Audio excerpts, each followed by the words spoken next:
कहते हैं गंगा की कसम जमुना की कसम अब ताना बाना बदलेगा, कुछ तुम बदलो कुछ हम बदलें तो ये ज़माना बदलेगा। तो आज ज़माना बदल चुका है। ये किसी ने कहा कि जो जुल्म हो रहा है कि you can seal my lips but my fitter is always speak, तुम हमारे होंठ तो सिल सकते हो लेकिन जो हमारे ऊपर जुल्म किया गया हमेशा तुम्हें झंझोड़ते रहेंगे। कुरान और संविधान का आपस में कोई कंपैरिजन है ही नहीं। रीजन ये है कि संविधान ही हमें इस बात की इजाजत देता है कि हम कुरान पे अमल करें, और कुरान हमें यह सिखाता है कि जिस देश में रहो उस देश के संविधान पे अमल करो। हिंदुस्तान में हम मोहब्बत के साथ तो आगे बढ़ सकते हैं लेकिन दुश्मनी और नफरत के साथ आगे नहीं बढ़ सकते। मैं परिवर्तन के तहत में एक सरकार बदली, यूपी सरकार कोई नाकामयाब, वो अपनी उपलब्धियां बता नहीं पाए कि वह आते ही बाजार का सारा झूठ भेज गया और हम एक सच लिए शाम तक बैठे रहे। नमस्कार दोस्तों, मैं अवनीश मिश्रा और आप देख रहे हैं ग्राउंड जीरो भारत। इस समय हम उत्तर प्रदेश की राजधानी लखनऊ, जिसको तहजीब का भी शहर कहा जाता है, वहाँ पे शहादतगंज एरिया में खड़े हैं और हमारे साथ यहाँ पर जो आप विशेष तबका देख रहे हैं मुस्लिम वर्ग का तबका है और हम इनका भी मत जानेंगे कि 2024 के चुनाव में ये केंद्र में किसको देखना चाहते हैं और चाहते हैं बदलाव तो कैसा बदलाव चाहते हैं। हमारे पास यहाँ पर खड़े हैं। सर, आपका शुभ नाम जानना चाहूँगा। मेरा मोहम्मद शाह आलम। क्या करते हैं? मैं एक्चुअली पहले तो फार्मास्यूटिकल मार्केटिंग में था, बट मोदी जी के आशीर्वाद से बेरोजगार हूँ। बेरोजगार है। क्या नाराज़गी है इस सरकार से आपकी? नहीं, नाराज़गी क्या, ये बोलिए अचीवमेंट्स क्या है। नाराज़गी किस चीज़ से बताऊँ, किस चीज़ पे बताऊँ? एक चीज़ हो तो बताऊँ जी, फिर भी आप अपने मुंह से हमारे दर्शकों मेरे अचीवमेंट्स के नाम पे कोई चीज़ नहीं है, ज़ीरो है। बेरोज़गारी एकदम चरम सीमा पे है। हिंदुस्तान की आज जो कंडीशन है 145 पे। भूखमरी में क्या कंडीशन है आपको पता है देश की, है एजुकेशन में क्या सिस्टम हो गया है आपको पता है। Everything you know very well, that nothing is to say, है ना। तो आज के हालात क्या हैं हम भी जानते हैं, आप भी जानते हैं। अचीवमेंट्स के नाम पे सिर्फ ज़ीरो है, ज़ीरो। बड़े बड़े होल्डिंग्स और बैनर्स लगाए जाते हैं कि ये अचीवमेंट्स हुआ, वो हुआ, वो हुआ। जो किया सिवाय एक धोखे के कुछ किया ही नहीं। वो चाहे कोविड हो, चाहे इलेक्ट्रोल बॉन्ड के नाम पे वो चंदे का धंधा उन्होंने किया हो, चाहे शुरुआत अगर आप पिछले इनके सेशन में चले जाए तो राफेल डील से जो उन्होंने मतलब भ्रष्टाचार जो शुरू किया है, वो राफेल डील से आके जो खत्म हुआ अभी इस सेशन में, जो पूरा डिस्क्लोज हुआ, वो मैटर चंदे के धंधे पे खत्म हुआ इलेक्ट्रोल बॉन्ड के लेके। इन बिटवीन कितने हुए, पेगासस कांड हुआ या और भी जितने कांड। राफेल का फैसला आ चुका है। राफेल का फैसला आ चुका है, आपको पता है, बट वो कैसा है और कौन जज थे और उन्होंने कहाँ चले गए वो आपको पता है। आप ये पूछिए कि अमित शाह साहब ने जो मर्डर किया था उसमें फैसला क्या आया था, वो आपको पता है बहुत अच्छी तरीके से। इसके अलावा अगर आप दूसरी बात करिए कि जो ये क्या नाम था उसका, जस्टिस यूयू ललित जो केस लड़ रहे थे वो कहाँ से कहाँ तक रहे, चीफ जस्टिस पहुँच गए थे। इस तरीके से जो भी है, या जिन्होंने मंदिर का फैसला दिया, हम मंदिर मस्जिद के भी वो नहीं कर रहे हैं, हम जो फैसला दिया उनका सर आँखों पे सर अच्छा है, बट उसके बाद उनको क्या मिला, रिवार्ड्स क्या मिले। जो भी जो जजमेंट्स होते हैं उसके बाद जो चाहे CJI chief justice of India की पोस्ट पर गगोई साहब रह चुके हों, या और जो उनके वो थे जो कहाँ के केरल के गवर्नर बने या क्या क्या बने, सब आपको पता है। राम मंदिर के मुद्दे से क्या खुश हैं आप? बिल्कुल, राम मंदिर के मुद्दे से खुश हैं। मुद्दा तो देखिए क्लोज हो गया, फैसला तो बिल्कुल जो है सर आँखों पे। हम सुप्रीम कोर्ट के डिसीजन को चैलेंज नहीं कर सकते बीइंग एन इंडियन, और हमें चैलेंज करना भी नहीं चाहिए क्योंकि देखिए दे आर द बेस्ट जज। हमें जुडिशरी पे पूरा विश्वास है, जो उन्होंने फैसला दिया वो बेहतर ही दिया होगा। बट बाद में फैसले से नाखुश इस तरह से हो जाते हैं जब ये पता चलता है कि कोई गवर्नर बन गया, कोई राज्यसभा का मेंबर बन गया, तो एक ये होता है कोई किसी जगह का जाके चेयरमैन बन गया। आपको पता है तीनों जस्टिस कहाँ कहाँ चले गए थे, एक चेयरमैन चले गए, एक गवर्नर बन गए, एक राज्यसभा आ गए। तो ये एक होता है, क्वेश्चन मार्क्स लगाता है क्या जो मतलब जो जस्टिस हो रहा है वो जस्टिस वाकई में हो रहा है, या जस्टिस के नाम पे जस्ट के मतलब वो भी ये भी चंदे का धंधा कर लीजिए कि आप हमें दो, हमारा फेवर करो और हम आपके उसमें चले। किन मुद्दों पर अब की बार वोट करना चाहेंगे?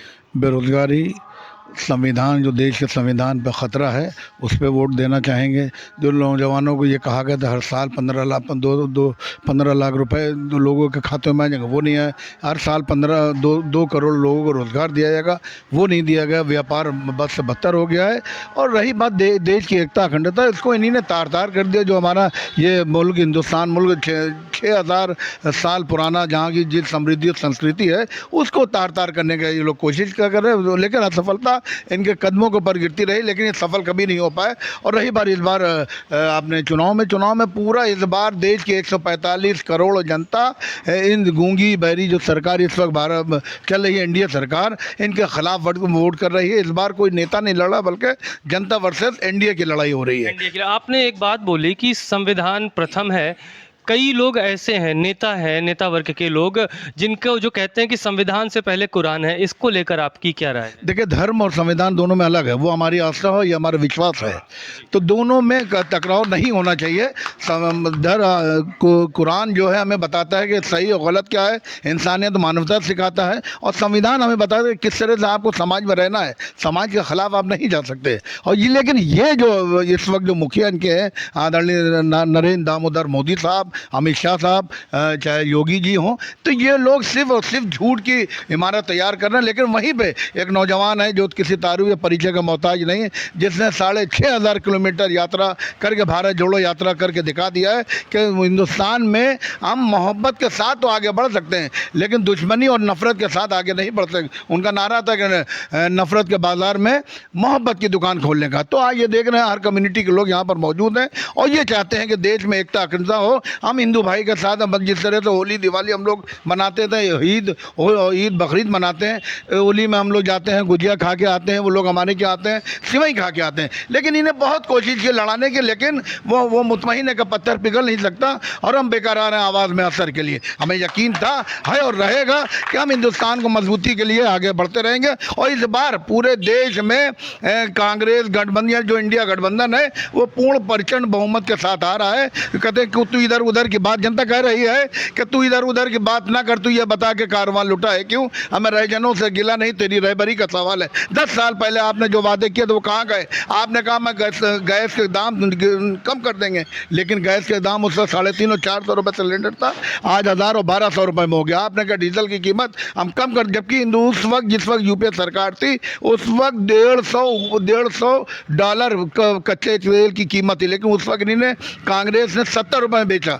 लेकिन जैसे ही अब जनता देखिए, परिवर्तन जो संसार का नियम है, परिवर्तन के तहत में सरकार बदली, यूपीए सरकार कोई नाकामयाब, वो अपनी उपलब्धियां बता नहीं पाए कि वह आते ही बाजार का सारा झूठ भेज गया और हम एक सच लिए शाम तक बैठे रहे, तो वो सच्चाई बता नहीं पाए।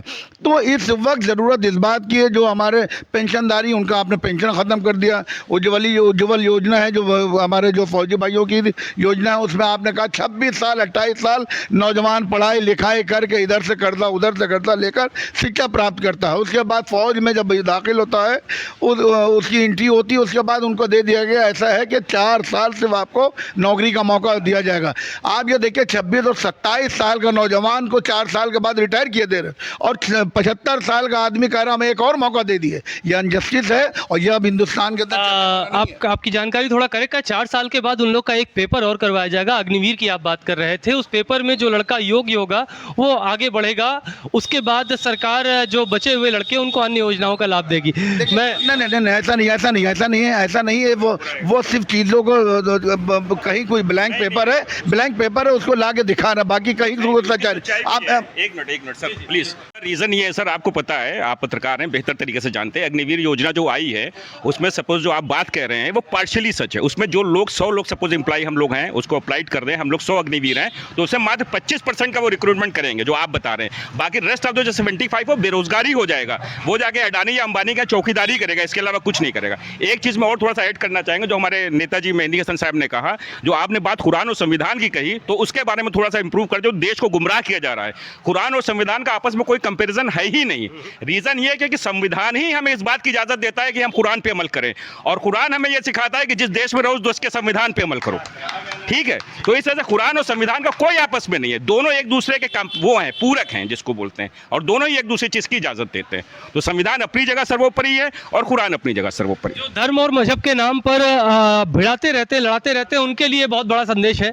मैं आपसे जानना चाहूंगा, सीए एनआरसी के मुद्दे भी चल रहे हैं, इसको लेकर भी विपक्ष लगातार भाजपा को टारगेट करता रहता है, आपकी क्या राय है? देखिए, भारतीय जनता पार्टी ने हमेशा बांटने का काम किया है। वो कोई ना कोई ऐसी योजना लेके, ऐसे ना कोई काम लेके आते हैं जिससे हिंदुस्तान में बंटवारा हो, और उसमें वो कामयाब नहीं हो पा रहे हैं। क्योंकि आप देखिए कि जिस तरह से हिंदुस्तान में हमारे हिंदुओं भाइयों को नुकसान हुआ है, हम मुसलमान भाइयों को कम हुआ है। चाहे वो जीएसटी का नाम हो, जीएसटी पे आप देखिए किस तरह से जीएसटी लागू करके उनको डैमेज किया गया। कोरोना काल के नाम पे आपने किस तरह से उनको डैमेज किया। ऑक्सीजन के लिए सिर्फ मुसलमान नहीं दौड़ रहा था, हमारे हिंदू भाई की परसेंटेज ज़्यादा है, वो ज़्यादा दौड़ रहे थे। मौतें उनकी ज़्यादा हुई, लाशें गंगा में उनकी बह रही थी। हमने तो अपने रीति रिवाज के हिसाब से अपने मुसलमान भाइयों को दफन भी किया और नहलाया भी। तो नुकसान ये हिंदुस्तान में मेरे हिंदू भाइयों का कर रहे थे, जो ये कह रहे थे कि जागो हिंदुओं जागो हिंदुओं। हिंदू भाई अब जाग गए हैं, उनको समझ में आ गया कि क्या कर रहे थे, हमें कहाँ गुमराही के रास्ते ले जा रहे थे। अब पूरे हिंदुस्तान में जिस तरह के आंधी तूफान चल रहा है गठबंधन का, गठबंधन सरकार पूरी तरह से आ रही है और गठबंधन सरकार ने अपनी योजनाओं का ऐलान भी कर दिया है। और जैसे ही गठबंधन की सरकार बनेगी, योजनाएं 1 हफ्ते के अंदर लागू हो जाएंगी और लोगों को उसकी सहूलियतें, उसके फायदे मिलने लगेंगे। यूसीसी को लेकर आप क्या कहना चाहेंगे, यूनिफॉर्म सिविल कोड को लेकर? देखिए, होना चाहिए। यहाँ पे तरह तरह के मज़हब हैं, तरह तरह की कंडीशंस हैं, हर मज़हब अपने हिसाब से चलता है। क्या यूसीसी आने के बाद मुसलमान निकाह के बजाय फेरे लगाएंगे, या हिंदू भाई फेरे की जगह पे निकाह करवाएंगे? ये नागरिक समानता का कानून है ना, कि सबके अधिकार समान। समानता तो कानून के हिसाब से ला रहे हैं, हर चीज़ तो उसी हिसाब से लाएंगे। सर, जिस स्टेट में यूसीसी इन्होंने लागू किया है, कि आप सोचते हैं यूसीसी लागू किया गया है, उत्तराखंड में यूसीसी ने लागू किया है, तो उन्होंने किसी कास्ट को स्पेयर क्यों किया?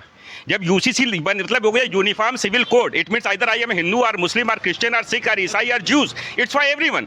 बट जब आप कह रहे हैं कि यूसीसी है, उसके बावजूद आप कह रहे हैं ये अलग रहेंगे, वो अलग रहेंगे, वो अलग रहेंगे, तो ये कैसा कानून है, ये कैसा यूसीसी है? आप हमें प्लीज बताइए, आप पत्रकार हैं, आपकी माशाल्लाह से नॉलेज हमसे 10 गुना अधिक है। ये उत्तराखंड में इन्होंने यूसीसी लॉन्च किया, बट यूसीसी में इन्होंने कितने लोगों को स्पेयर कर दिया है? यू नो वेरी वेल, किया स्पेयर या नहीं किया है? इन्होंने कई कास्ट को स्पेयर किया, तो यूसीसी का मतलब ही क्या हुआ? यूसीसी मात्र एक सिर्फ मुसलमानों को डराने, दहलाने, धमकाने का एक हुआ है।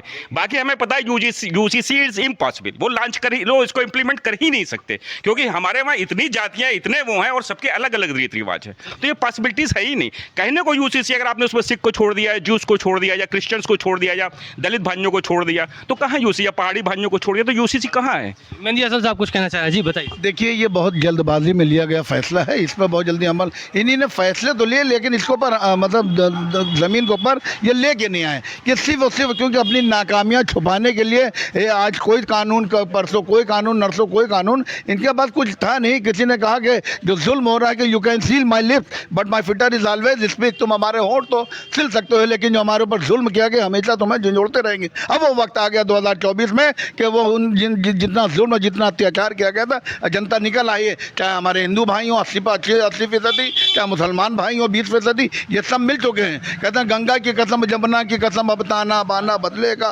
कुछ तुम बदलो कुछ हम बदलें, तो ये ज़माना बदलेगा। तो आज ज़माना बदल चुका है, ये सारा ज़माना बदल चुका है। क्या भाजपा को राम मंदिर, 370, एनआरसी, सीएए, इन सब का मुद्दों का लाभ इस बार मिलेगा? बिल्कुल नहीं मिलेगा, बिल्कुल नहीं। हमने आपसे क्या कहा कि हिंदू भाई अब जाग गए हैं। आपने एक सीए पे क्वेश्चन पूछा था, मैं अरब में रहा हूँ पाकिस्तान के हिंदू भाइयों के साथ, कम से कम मेरे साथ 100 हिंदू भाई काम करते थे, वो हिंदुस्तानियों को वैसे ही गाली देते थे जैसे वहाँ का पाकिस्तान का मुसलमान।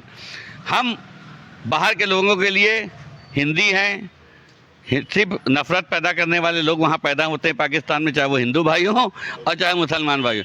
ये झूठ मूठ पाकिस्तान का नाम लेके कि वहाँ के हिंदू परेशान है, वहाँ के हिंदू कोई परेशान है, वहाँ के हिंदू भी हमसे उतने ही नफरत करता है जितना वहाँ का मुसलमान हमसे नफरत करता है। बलूचिस्तान में तो कई अभियान शुरू कर दिए गए हिंदुस्तान से कि पाकिस्तान से बलूचिस्तान को छुड़ाया जाए, इसको लेकर आप क्या कहना चाहेंगे? बलूच के लोगों ने जो भाई, हमारे पास और मुद्दे हैं, हमारे हिंदुस्तान के मुद्दों को दूर करके वहाँ बलूचिस्तान और पाकिस्तान के मुद्दों को हिंदुस्तान की सरकार सॉल्व करने के चक्कर में लगी है। हमारे छोटे छोटे मुद्दे हैं, यहाँ गरीब मर रहा है, खाने का नहीं है, रोजगार नहीं है, महंगाई बढ़ती चली आ रही है, हर तरह से गरीब मर रहा है, हिंदुस्तानी मर रहा है। आप पाकिस्तान की बात कर रहे हैं, आप हिंदुस्तान की बात कीजिए। पाकिस्तान तो यूं ही खत्म हो गया है, पाकिस्तान में कुछ बचा कहाँ है?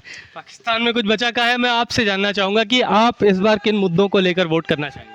देखिए, मुद्दे तो बहुत सारे हैं। सबसे बड़ा तो बेरोज़गारी और महंगाई है कि जो हम लोग सामान घरेलू ख़रीदते थे वो सब की कीमत आसमान छू रही है, और हमारे नरेंद्र मोदी जी जो प्रधानमंत्री हमारे देश के, उनको कोई परवाह नहीं है। उनको तो बस ये है कि यहाँ मंदिर बनाना है, वहाँ पाकिस्तान को ये करना है, वो करना है, हमें उससे मतलब नहीं है। हमारा किसान जो आत्महत्या कर रहा है, जो हम लोग महंगा सामान खरीद रहे हैं, हमारे बच्चों की शिक्षा इतनी महंगी हो गई कि स्कूल में नाम लिखाने के बाद पता लगता है किताबें इतनी महंगी हो गई, इस पे सब पे जीएसटी लगा करके जो मूलभूत सुविधाएं थी उन सबको महंगा कर दिया, जैसे दवा हो गई, शिक्षा हो गई, और आम जनमानस का जीवन हो गया, जो ज़रूरी चीज़ है। देखिए, कहीं आप अगर मंदिर बनाएंगे या मस्जिद बनाएंगे, जाहिर सी बात है कि जब उसके अंदर आदमी जाएगा तो वहाँ क्या मांगेगा? ईश्वर से मांगता है कि हमको और संपत्ति दे दे। संपत्ति के नाम पर इतनी महंगाई हो गई कि हमें तो भीख भी नहीं मिलेगी आज के दौर में। पूरे हिंदुस्तान के लोगों की यही हालत है। खाली धर्म, जात और क्या नाम है, क्षेत्र के हिसाब से बात ना करके जनरल बात करनी है कि जनरल बात में ये है कि हर चीज़ हमारे आज महंगी हो चुकी है। उससे निजात पाने के लिए हम महागठबंधन जो इंडिया अलायंस चल रहा है, हम उसके लोग के सब उसी के साथ में जाएंगे। और अब की बार ये बदलाव भी ज़रूरी है, क्योंकि कम से कम एक सामने खड़े व्यक्ति को ये पता चलना चाहिए कि हमारे अंदर क्या कमी थी जो हमको जनता ने नकार दिया। और रही बात, अभी आप भाई साहब पूछ रहे थे कि 370, तो 370 पे आपके क्वेश्चन पे छोटा सा आंसर ये है कि 370 हटाने से कश्मीर का, पूरे हिंदुस्तान का फ़ायदा हुआ, ये हकीकत बात ये है। लेकिन अगर जब इतना फ़ायदा हुआ तो भारतीय जनता पार्टी ने वहाँ पर कैंडिडेट क्यों नहीं उतारा, पूरे इंडिया में आप ये पूछिएगा। धन्यवाद सर। देखिए, जो भारतीय जनता पार्टी ने बढ़ चढ़ कर जो नारा दिया 400 पार 400 पार, बिल्कुल नारा सही था। उसके ऊपर बल्कि ये कम ही नहीं बताया, 400 इस बार 420 पार होगा, 420 पार होगा। एक बार समय जनता ने मान लिया, 420 को पार करने का बीड़ा उठा लिया, कसम खा लिया, हैत कर लिया। इस बार इंडिया गठबंधन वो गठबंधन होगा जो हमारे मतलब सभी धर्मों और सभी समुदाय, सभी संविधान का सम्मान रखने वाले लोगों की सरकार बनाएगा और जो सबको हक देगा, अधिकार देगा। राहुल गांधी ने कह दिया 6 महीने के अंदर, यानी 1 जून से पूरा डेटा दे दिया कि 30 लाख लोगों को नई नौकरियाँ दी जाएंगी। उसके बाद हर महिला के अकाउंट में 1-2 लाख रुपये बढ़ा दिया ने 2 लाख रुपए हर एक महिला के खाते में आएंगे और 17,000 रुपये यानी पर मंथ, यानी जो गरीबी की रेखा से नीचे जो लोग जीवन यापन कर रहे थे, गुजार रहे थे, वो उनका ऊपर आएगा और उनके घरों में खुशहाली आएगी, उन्नति होगी और देश आगे बढ़ेगा। इंडी गठबंधन के कई ऐसे पदाधिकारी हैं, अच्छे पदाधिकारी हैं, जिन्होंने धर्म विरोधी बयान तरह तरह के दिए हैं सनातन धर्म के खिलाफ। क्या इसका खामियाजा भुगतना पड़ेगा? नहीं, देखिए, उनसे अभी तक अगर किसी ने दिया भी हो तो उसके साथ स्टालिन ने दिया था सनातन धर्म को लेके बकाया। नहीं, उसके बाद उन्हीं ने माफ़ी मांगी, ऐसा नहीं है। उसके बाद उन्हीं ने माफ़ी मांगी और उससे हमारा कोई लेना, हमारा जानते नहीं है जिसको नहीं, स्टालिन को सभी कौन है ये आप जानते होंगे। हिंदुस्तान के जैसे हम नागरिक हैं, हमारा वोट आता है, हम वोट डालते हैं, हम नहीं जानते उसको। ये तो आप लोग हाईलाइट करके बता रहे हैं। वो आपके इंडी गठबंधन से ही हैं और कर्नाटका के मुख्यमंत्री कौन है? हमारे राहुल जी ने, आपके अखिलेश यादव जी ने, या और किसी बड़े नेता ने कुछ कहा? आप अदना से व्यक्ति के लिए अगर ये कहेंगे कि उन्हीं ने ये कह दिया तो ऐसे पकड़ते रहिए। एक माचिस की तीली आग नहीं लगा सकती है। स्टालिन का जो बयान है, जो आप कह रहे हैं सही कह रहे हैं, स्टालिन ने दिया था, वो तमिलनाडु के सीएम है, आपकी सारी बातें सही हैं, बट वो वैसा ही बयान है जैसे मनोहर पर्रिकर जी ने कहा था जब वो चीफ मिनिस्टर थे गोवा के, कि हम यहाँ पे गाय माता का गोश्त कम नहीं होने देंगे। अब चूंकि वहाँ पे एक्चुअली जो वहाँ के फॉलोवर्स हैं वो राम जी के उतने फॉलोवर्स नहीं हैं उस स्टेट्स में। अब जैसे नॉर्थ ईस्ट में मोदी जी जाते हैं तो वहाँ कभी नहीं कहते कि गाय माता का हम गोश्त कम करने देंगे, वहाँ पे जितनी चाहिए वहाँ पे बोलते नहीं कि वो क्या बोलते हैं, वो यम्मी हो जाती है, माता जी जो मम्मी है वो यम्मी बन जाती है, बट जब यहाँ पे आता है तो वो अलग हो जाती है। ठीक है, तो इस वजह से, और जिस बात की बात कर रहे हैं, सबसे ज़्यादा जो चंदा लिए गए, जो कैश बांड्स लिए गए हैं, इलेक्ट्रल बांड लिए गए हैं, वो गाय एक्सपोर्ट करने वाली कंपनियों से लिए गए हैं। और हिंदुस्तान की जो जितनी टॉप 10 कंपनी हैं जो एक्सपोर्ट करती हैं गाय में, उसमें कोई मुस्लिम भाई नहीं है, हमारे सब हिंदू भाई हैं जो एक्सपोर्ट करते हैं जो विदेशों में। तो ये तो सिर्फ एक इनका जो गाय जो है एक सिर्फ एक चुनावी मुद्दा भाई साहब। और वो जो आप बात करें स्टालिन की, आपकी बात सच है, बट वहाँ पे ऐसा नहीं है। वहाँ पे एक्चुअली 2 अलग अलग तरीके के लोग हैं वहाँ पे। वहाँ उनके फॉलोवर जो है रामचंद्र जी के, वो जो हमारे हिंदी भाषी क्षेत्र में, उतने वहाँ पे नहीं है। इस तरह से हर इंसान अपने लोकल वोटिंग की भी बात करता है। तो जैसे मैंने बोला कि मनोहर पर्रिकर जी ने गोवा में कहा था, या ये आपके कहते हैं क्या नाम है, हेमंत विश्व शर्मा आसाम में कहते हैं कि यहाँ पे मीट की सप्लाई कम नहीं होने देंगे, या जैसे किरण रिजिजू ने कहा था मैं तो गौमांस खाता हूँ। तो ऐसे तो बहुत से लोग हैं। आप ये 1 to 1 को आप किसी को एक सामाजिक उसको नहीं कर सकते। हमारा काम है सवाल पूछना।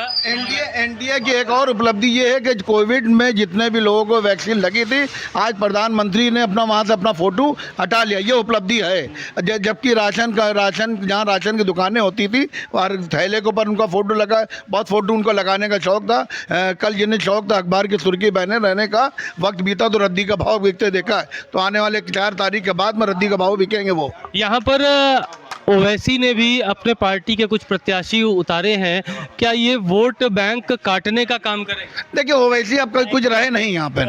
अब ऐसी वो वोट कटवा जिस हिसाब से कहते हैं ना, जैसे बहुत से जानवर ऐसे काटने वाले होते हैं, लाइक वो भी वैसे ही वो उनकी बी और सी टीम ये सब है। लेकिन अब कुछ राग चलने वाला नहीं है। अब चलेगा संविधान को बचाने के लिए, चाहे अगड़े हों, पिछड़े हों, एससी हों, ओबीसी हों, मुस्लिम हों, अपर कास्ट हों, ठाकुर हो, ब्राह्मण, सब आ गए, क्योंकि उन्होंने कह दिया सिर्फ हमको जान से प्यारा है और हिंदुस्तान हमारा है, बस। गाना बाकी है। आप कहना चाहते हैं? हम ये कहना चाह रहे थे कि अभी आपने ओवैसी साहब के लिए इनसे सवाल पूछा, मेजर हसन बबलू साहब से। मुसलमानों ने आज तक अपना कोई लीडर बनाया ही नहीं। आप देखिए कि हम अगर आज लेकिन धर्म के ठेकेदार बने तो टीवी डिबेटों में और तरह तरह की जगह पर लोग एकदम खुलेआम दौड़ते रहते हैं कि हम मुस्लिम धर्म के ठेकेदार हैं। वो समाजवादी पार्टी और सभी पार्टियां बाकायदा मुस्लिम वोट बैंक की एक प्रॉपर राजनीति कर रही है। देखिए, जितने भी चैनल्स पे मौलाना आके बैठ जाते हैं और मुस्लिम स्कॉलर लिख दिया जाता है या मुसलमानों को, उनको तो वो आप जानते हैं कि पैसा दे के तो पकड़े भी गए थे, उनके घर पे लोगों ने हमला भी बोल दिया था 5,000 रुपये। जो भी बैठते हैं उनको हमारे ख्याल यहाँ जितने भी आप लोग हैं वो पूरे लखनऊ में जाके पूछिएगा, कोई जानता ही नहीं। एक तो पता नहीं कहाँ से पकड़ के लाते हैं और उन डिबेटों पे बैठाया जाता है, उनको बता दिया जाता है ये क्वेश्चन पूछेंगे, ये जवाब दीजिएगा, ये आपका अमाउंट। तो उनकी तो मानी नहीं जाती। दूसरी ये कि हमने अपना लीडर कभी चुना नहीं। हमारे लिए हमारे हिंदू भाई प्यारे हैं। हम अगर आज वोट कर रहे हैं गठबंधन को तो वो मेरी हिंदू पार्टी है, हिंदू भाइयों की पार्टी है। हम मुसलमान एक होकर हिंदू भाइयों को जिताने का काम कर रहे हैं। आखिरी कोई ऐसा संदेश जो हमारे दर्शकों को देना चाहेंगे? भाई यही कहेंगे कि भाई कल वोटिंग का दिन है, ज़्यादा से ज़्यादा निकल के वोट करें और ये समझें कि हमने 10 साल में क्या खोया है, क्या पाया है। ये सब चीज़ें देख के ज़्यादा से ज़्यादा जनता निकल के घरों से वोट करे और एक ऐसी सरकार बनाए जिससे पूरे हिंदुस्तान में शांति रहे और एक बेहतरीन सुकून की ज़िंदगी सबके घरों में रहे। विश्व पटल पर भारत का बढ़ रहा सम्मान, राष्ट्र को ध्यान में रखते हुए कल जरूर करें मतदान। यहीं से मैं अपनी बात समाप्त करूंगा। इस समय हम पुराने लखनऊ में थे। अब देखना यह है क्या पुराने लखनऊ का वोटर जो है वो इस बार चुनाव के नतीजे बदलेगा। ये तो 4 तारीख के बाद ही पता लगेगा। लेकिन ऐसे ही ग्राउंड जीरो की खबरों से लगातार जुड़े रहे और हमारे चैनल को लाइक और सब्सक्राइब जरूर करें। मैं अवनीश मिश्रा, ग्राउंड जीरो भारत, लखनऊ।